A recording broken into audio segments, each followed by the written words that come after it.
What's up, y'all? It's your girl, Sakina, and I'm back with another review. This is my review for The Real Housewives of Beverly Hills. This is season 14, episode 11. Be sure to check out the Whether You Like It or Not panel, Beverly Hills. The Whether You Like It or Not Beverly Hills panel.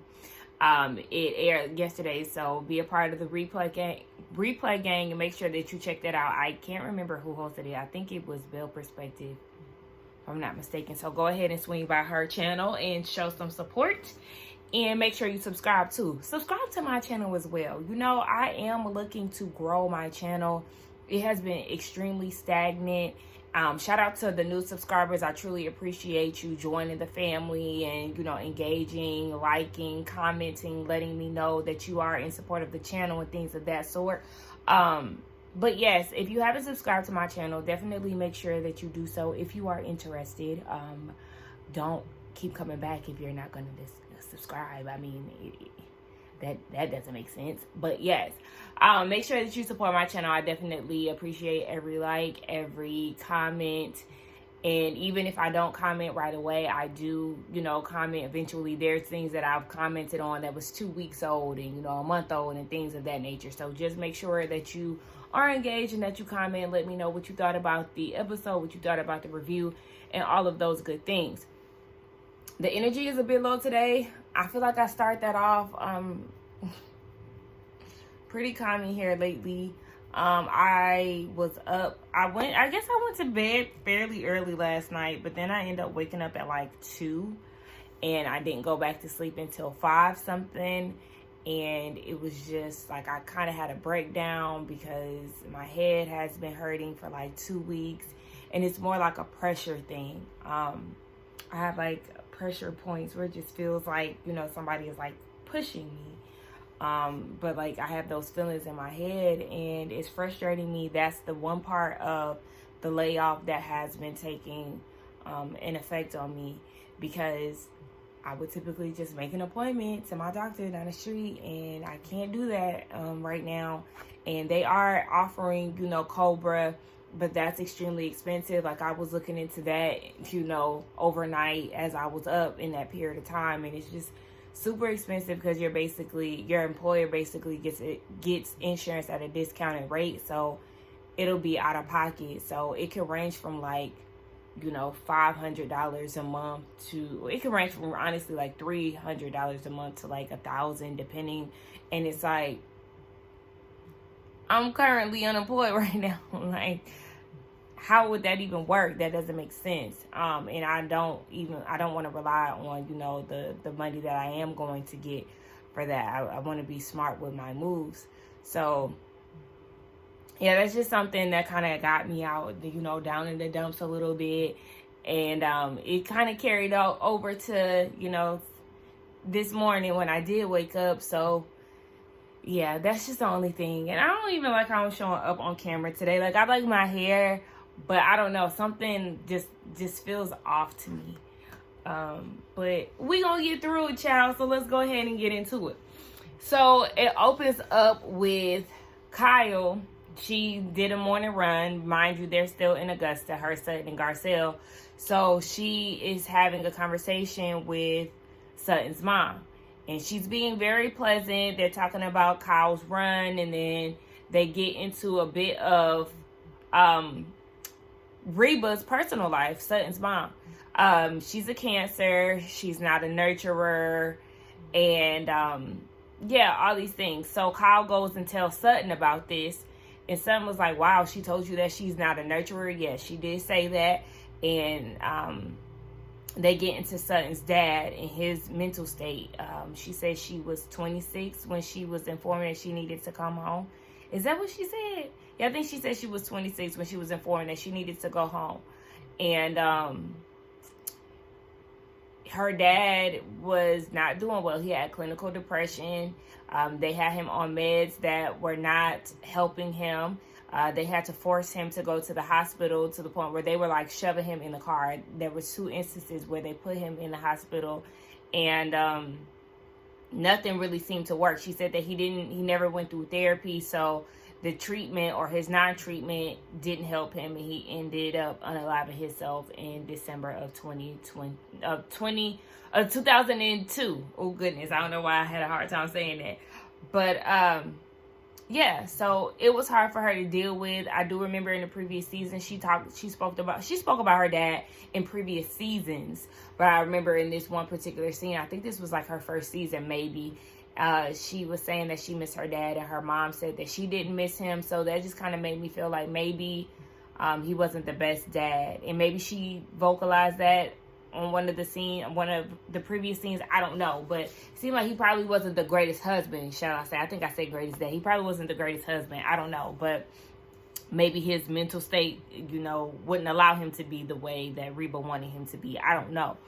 But Sutton was like, not Sutton, Kyle was like, you're so blessed to have your mom. Or something like that, she said. Really? Her mom, Sutton describes it as her mom not liking her. Her mom isn't nurturing. Her mom doesn't show support to her, but shows support to her husband, her ex-husband. Is she really lucky to have her? Her mom is 82, and she's still trying to get through to her mom. She's still seeking approval from her mom. Her mom may not be a nurturer, but at the same time, she doesn't seem like she really supports Sutton in the way that she needs, and she's never going to get that. Sorry, but she's never going to get that. So when Kyle said that, I'm like, girl, is she really her mom? It sounds like her mom treats her like shit. Girl, what? So Garcelle goes downstairs and has a conversation with Reba, and she actually seems way nicer this go round. She's engaging. She's also trying to whip Avi together in the kitchen because he trying to make grits, and she like, you don't want no dry grits. And baby, trust me, you definitely don't want no dry grits, baby. I love me a good grits. But I'm a sugar and grits girl, okay? So fight me if you want. I do not do savory grits. I've told y'all this before in my videos. I am definitely a sugar and butter girl. But anyway, yeah, she trying to get him together in the kitchen. And Garcelle comes down, joins. I hated Garcelle's outfit. Girl, what was that belt? That belt was like real flimsy. I can't stand a flimsy belt.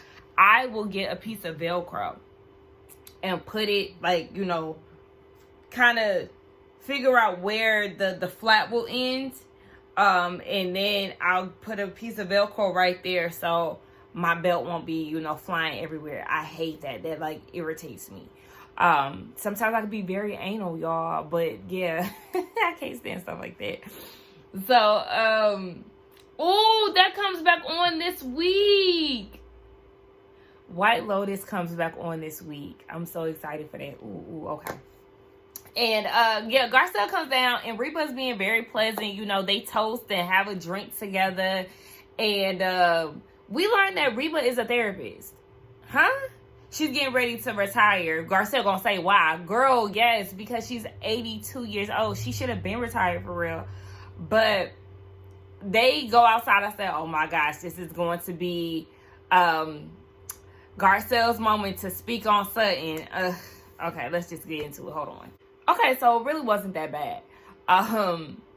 Garcelle did get into her and Sutton's relationship and how they have these intimate conversations and things, and how Sutton has come so far and she's happy about her accomplishments, and she wants to hear that her mom is proud of her.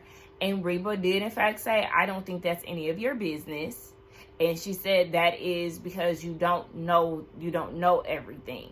And that was the whole thing as to why a lot of us were like, Garcelle, you need to sit this out. This doesn't have anything to do with you. You don't know the backstory. Yes, you do know, what Sutton has told you. I don't know why my sweater looks like that. You don't know, you know what Sutton, has told you, but you were not there for everything. So I do feel like, especially with this being her first time meeting Reba, that she was stepping out of order. Like, you were being a good friend, but at the same time, it just wasn't your place to be doing all of that. And Reba caught that Garcelle is definitely the messenger. And she was really nice about it, though. She had a smile on her face, and, you know, the tone in which Reba was speaking was very kind. And so I could appreciate that. You know, we definitely was giving her the side eye and felt like, you know, she didn't like our kind. But it probably is that, you know, because Sutton has a bit of that in herself, too. She does have these Karen ways, or she might say these things, you know, that aren't that favorable, you know, coming out of a white person's mouth. But, you know, it's like white people gonna white people at the end of the day. And sometimes they don't mean harm by it. That's just how they're wired. You know, if that's making sense. Like, every white person isn't racist, and sometimes they do have these microaggressions, and it's like, you need to be checked on it. But it's kind of like how we look at Dorit. Dorit has microaggressions and things like that. Don't think that she is a racist. She is just a white woman. Yeah, whatever. But Reba was very nice about it, and I could appreciate that. She is an 82-year-old woman. You know, she's been through segregation and everything else, child. So, yeah, she's just one of them, child.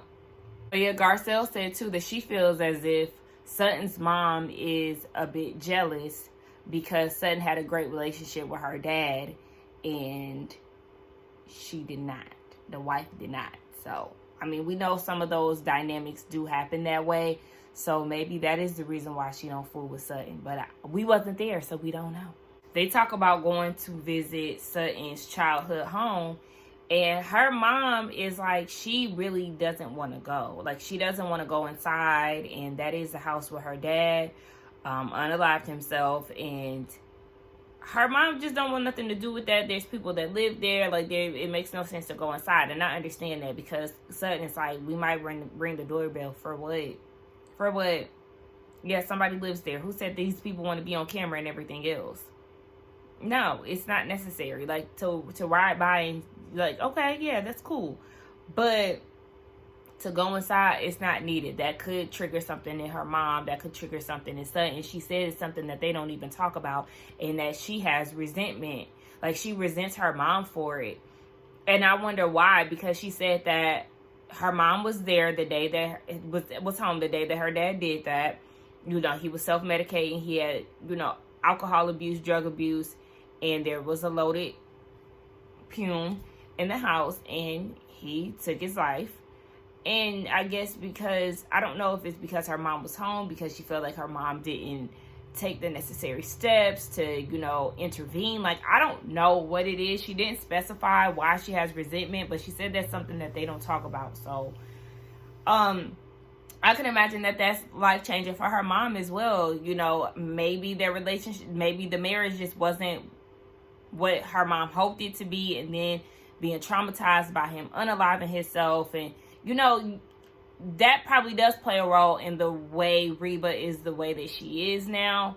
But I don't know if her dad was saying that she wasn't a nurturer. Maybe she never was a nurturer, and then seeing that just really made her walls go up even more. I don't know. But Sutton, it don't make sense it's not necessary to go inside. We see Erica. She's renovating the house. It looks great. There's nothing really to say about that, but it looks great thus far. She's painted the hallways, added some black stripes to it. It does look good. The cabana is getting renovated, so things are moving along. And then we see Bose talking to her daughter. I think her name is Lael. I like her name. And they were talking about her dating Keely. Now, her daughter has met Keely before, and that's when he spontaneously went to visit them in Ghana. I find problems with that. If she were to go to Ghana herself and he met her spontaneously there, okay. But being that Bose had to basically rush and tell him, or tell her daughter about him, and then she met him there, it just kind of was like intrusive to me. And like, did you just pop up, or did you have this kind, like, did you pop up meaning like you were already at the airport, tickets were already bought, you know, you just showed up in Ghana? Or did you tell Bose, hey, I was thinking about coming out there, and she gave you the okay? I don't know if the latter part is what actually happened, because the word spontaneous mean like you just up and decided to, you know, do something like that. I don't know, but it just seemed like she had to rush to tell her daughter about him. And then they talked about the idea of Bose having another baby. And so her daughter is open to it. She said that their relationship has evolved in a good way, and that she would like somebody else to basically experience her mom. And I thought that was very sweet for her to say. I am always intrigued by the younger generation's ideas and their thought processes, and when it just makes sense, I love it even more. Because I always feel like I was a pretty logical kid, you know, having conversations like that with my mom was kind of similar. Like, I don't feel like I was, we always had conversations that made sense. It wasn't like she would talk to me and she would be like, huh? Like, I always felt like I was pretty mature for my age. Of course, you know, I did have my young ways and some, you know, some younger logic, but we really had like heart to hearts and stuff. We seen each other, you feel me? So yeah, I like to see that. Kind of similar to like me watching or us seeing Garcelle and her conversations that she has with her kids and stuff. So I could always appreciate those type of conversations. But yeah, Bose, we gonna put this whole Keely thing on ice, because we know she's gonna bring him back up at a later part of the episode. So they went through the house. Sutton was a little reluctant because she started to get emotional, but they did the walk through the house, and she said that she remembers the last place that she seen her dad in the house, and she said he typically, when she was on her way out, he would stick his hand out, you know, they would slap five or whatever, and she said he was very out of it that day, and he didn't stick his hand out, and so she tugged on his toe, and the next day he passed away. And so she said that she just, you know, kind of wished that she would have did more, because she did notice that it was odd, and she wishes that she would have had that moment to talk to him and, you know, just to see if he was okay. So maybe that was the resentment that she was speaking of. I don't know, but she said that she does want to make it right with her mom, and so her mom can enjoy this next phase of her life. I was like, next phase, she 82. Now, she can very much so, you know, live till she's 90 or 100. She can. But I feel like this is like the last phase. You know? But like I said, she probably still has, you know, more life to live. But I just hope that Sutton can understand that at the core, your mom is who she is. She's not a nurturing person. She recognizes that. I am very interested in the fact that she is a therapist, but like it seems like well, you know, they always say that therapists don't take their own advice and stuff like that.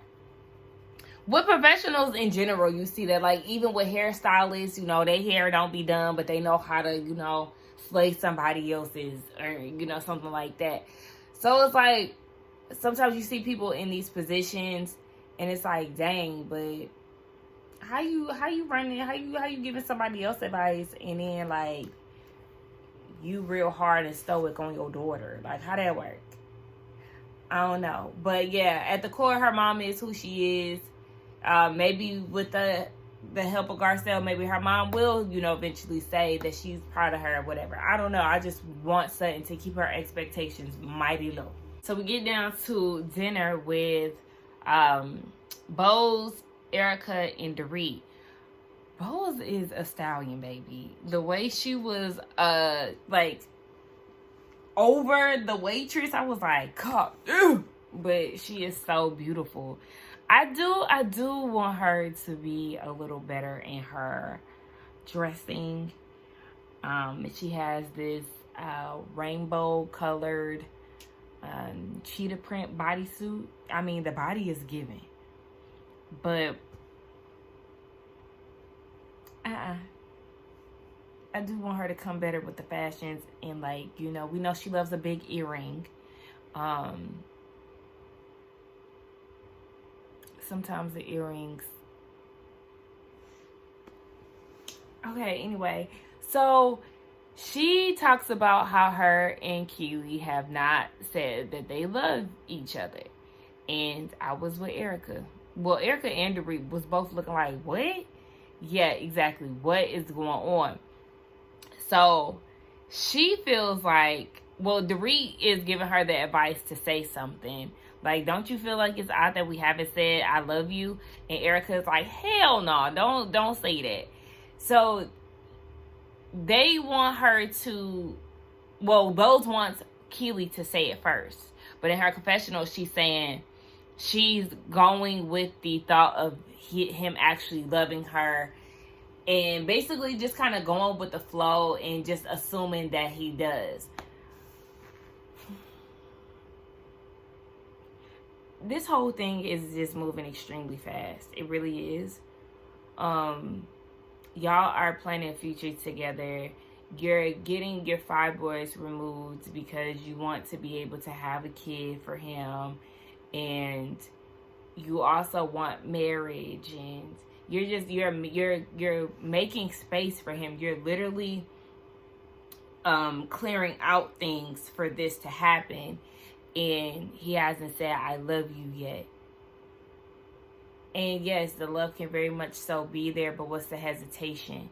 What, y'all are rushing everything else, but that one thing should have been said already if these things are being set in place. These things are in motion for y'all to have a child and things. Like, Bose is sitting down having conversations with her daughter about this, and you haven't even said I love you.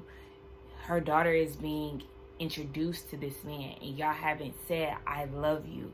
Again, the fibroids surgery is being done, and the I love yous haven't been said.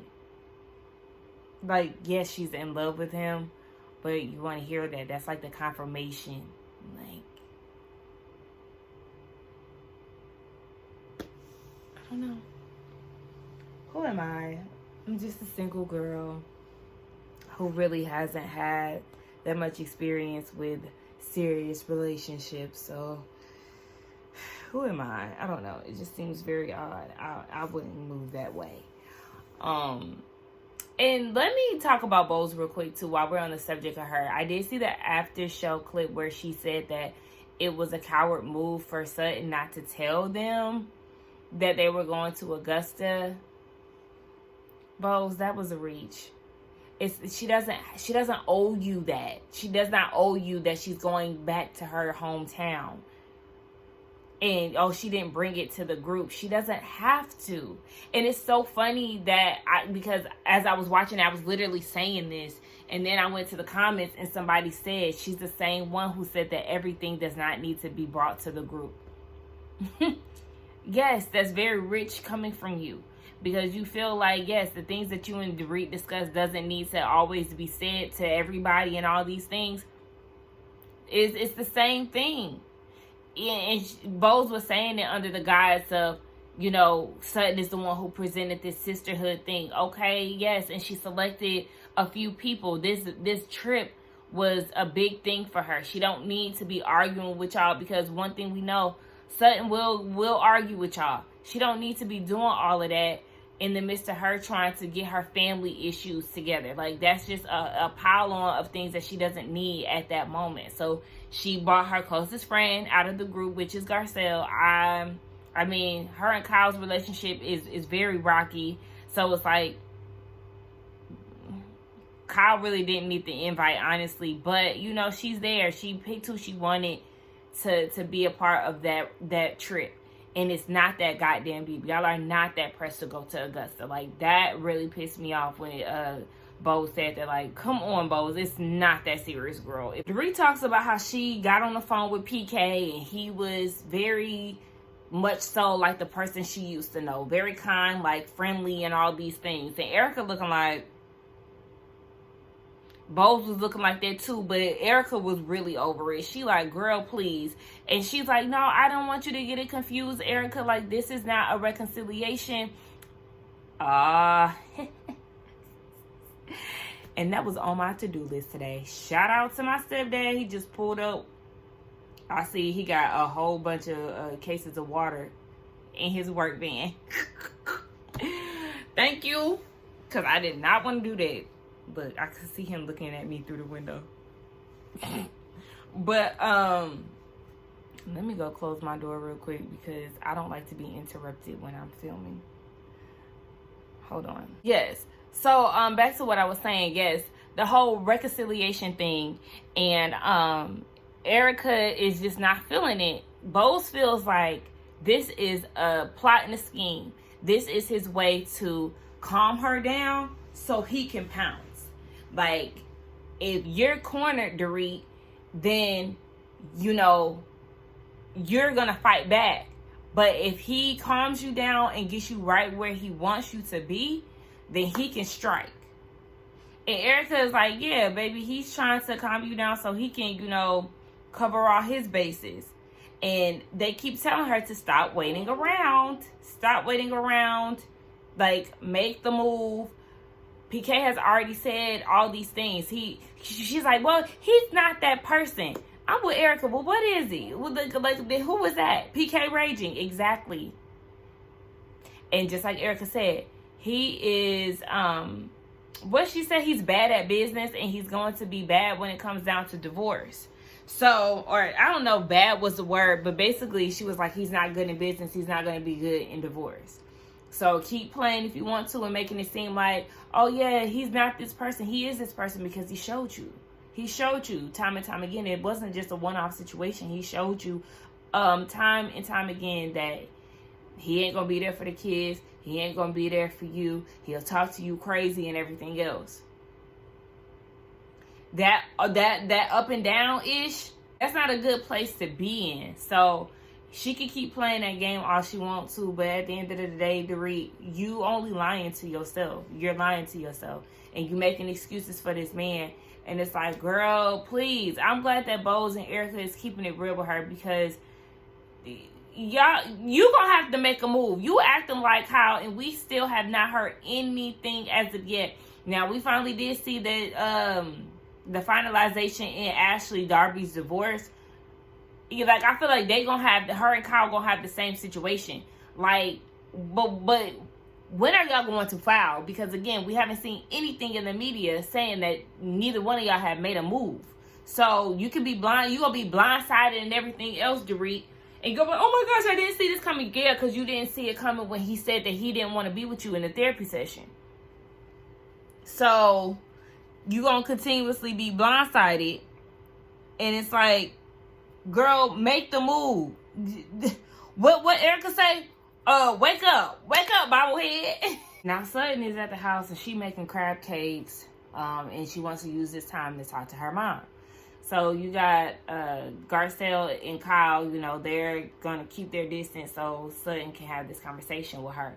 So Sutton is showing her mom some of the stuff that she's working with in her fashion line, and they're doing a sustainable line. And she's showing her mom some of the stuff, you know, leather skirts and a jumpsuit that says name 'em. Girl, if you don't take that name 'em off that mother... Oh, I need to watch that. Sold on Sunset. Sold on Sunset. Sold on SLC.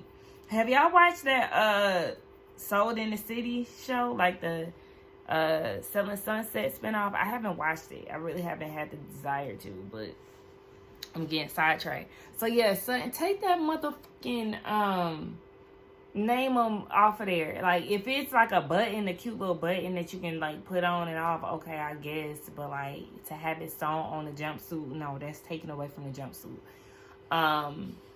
But yeah, she's explaining the process to her mom, like, this we take these clothes to London and then they get shipped to Houston. Like it's just like a whole process.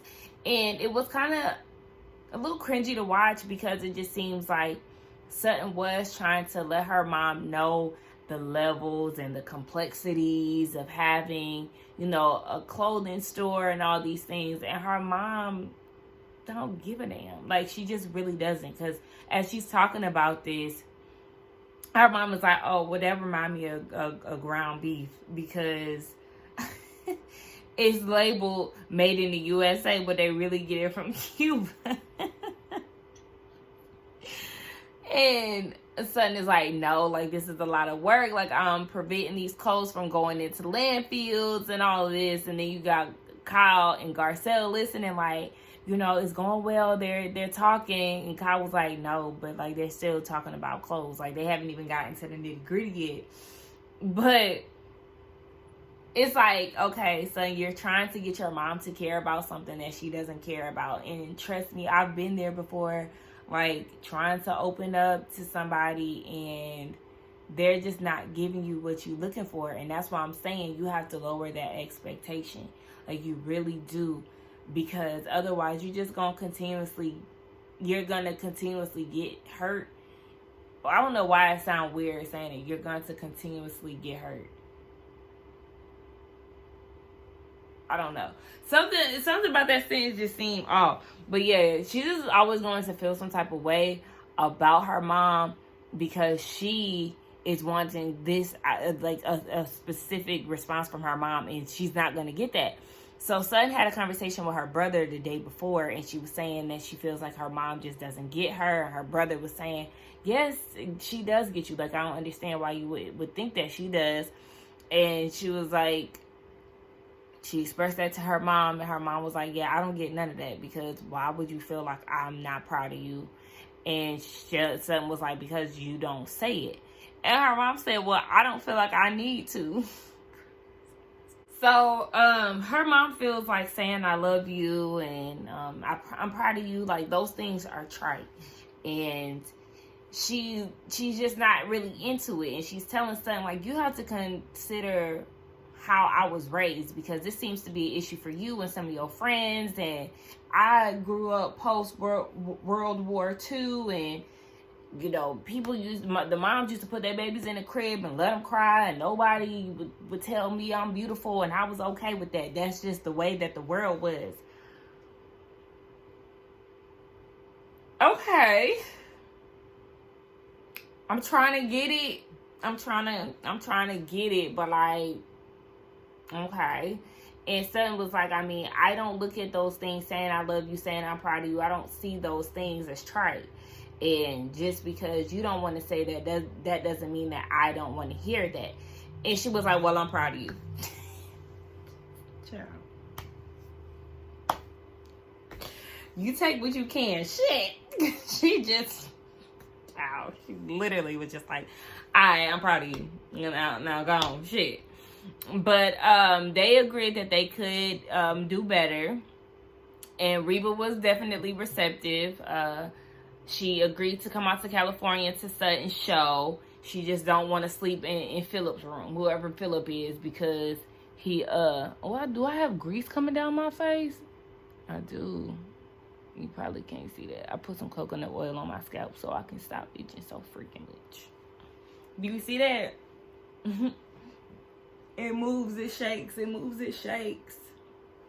But, yeah, her mom agreed to come to California, and so Sutton's like, okay, cool, you know, I'm gonna go get my friends. Mind you, Sutton and Kyle, Garcelle and Kyle are, like, on the other side of the wall, like, listening in. That shit had me cracking up.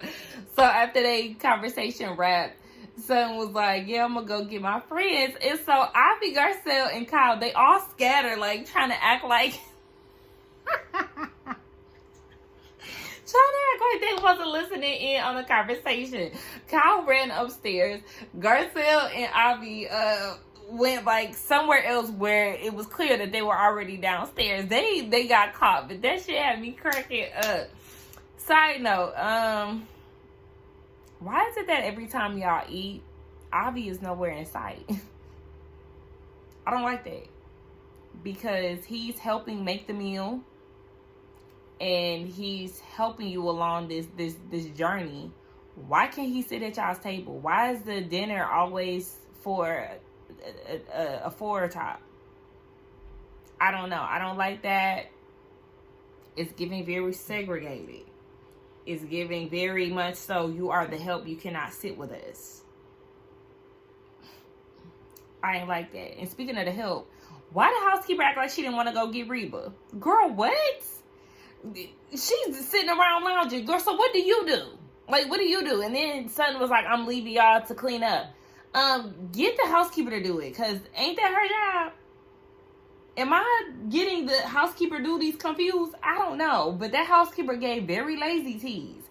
And then when they was eating breakfast earlier that day, nobody really had nothing on their plate. They had like a little biscuit bite, a strawberry, maybe a little piece of egg. And I didn't even see grits on nobody's plate for real. Like, how are y'all eating? What's going on here? I'm hungry. I'm about to go with, make me something to eat or something. I don't know. I want something. Maybe I'll buy me some food today. I don't know. I'll figure that out. But that was the end of the episode. Everything turned out good. Reba seems to, show her daughter a little bit more affection. The affection that she can show. And so it was a good turnout. Y'all let me know what y'all thought about this episode. Let's get down in the comments and talk. Do not forget to like, comment, and subscribe to my channel. And I will see y'all in the next one. Bye.